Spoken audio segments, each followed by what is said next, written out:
তুমি কেন বলো তোমাকে দিয়ে জীবনে কিচ্ছু হবে না? তুমি যদি আজকে জীবন যুদ্ধে হেরে যাও তাহলে এই হারটা শুধু তোমার একার না। তুমি যেদিন এই পৃথিবীতে এসেছিলে তোমার বাবা তোমাকে কোলে নিয়ে তোমার চোখের দিকে তাকিয়ে তোমার বাবা স্বপ্ন দেখেছিল। ওই দিন থেকে আজ পর্যন্ত তোমার বাবা তোমাকে নিয়ে হাজারো লক্ষ স্বপ্ন দেখেছে। তুমি যদি আজকে বলো বাবা আমি হেরে গেলাম, আমাকে দিয়ে কিচ্ছু হবে না, তাহলে তোমার বাবার তোমাকে নিয়ে দেখা হাজারো লক্ষ স্বপ্ন মাটির সাথে ধুলোয় মিশিয়ে যাবে। তুমি এটাকে কিভাবে সহ্য করবে? হাউ উইল ইউ বিয়ার ইট? কিভাবে সহ্য করবে বলো? তোমার মা তোমার জন্ম থেকে আজ পর্যন্ত তার মোনাজাতে হাজারো লক্ষ ফোঁটা চোখের পানি ছেড়েছে। আজকে তুমি যদি বলো আমাকে দিয়ে কিচ্ছু হবে না, তাহলে তোমার মায়ের চোখের পানি আজকে মিথ্যা হয়ে যাবে। কেন তুমি হার মানতেছো? তোমার বাবা তোমাকে মানুষ করতে গিয়ে সমাজের কত মানুষের কাছে কত কথা শুনেছে। তুমি কি চাও না let your father be proud to tell everyone this is my son? তোমার বাবা একদিন সমাজে মাথাটা উঁচু করে বলুক এই যে দাঁড়িয়ে রয়েছে সে আমার ছেলে। তুমি কি চাও না এই কথাটা তোমার বাবা বলুক? প্রত্যেকটা মানুষের জীবনে বিপদ থাকবে, বালা মুসিবত থাকবে। The life is not bed of roses.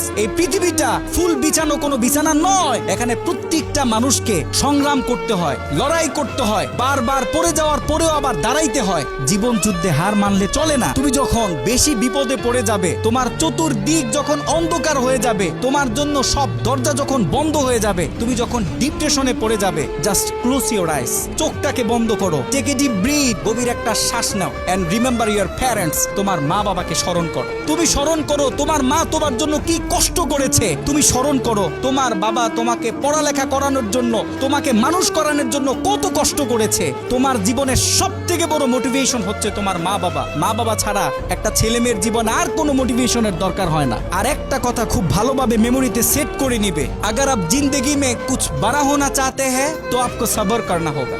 জীবনে যদি বড় কিছু হতে চাও তাহলে তোমাকে বড় ধৈর্যশীল হতে হবে। হার মানলে চলবে না।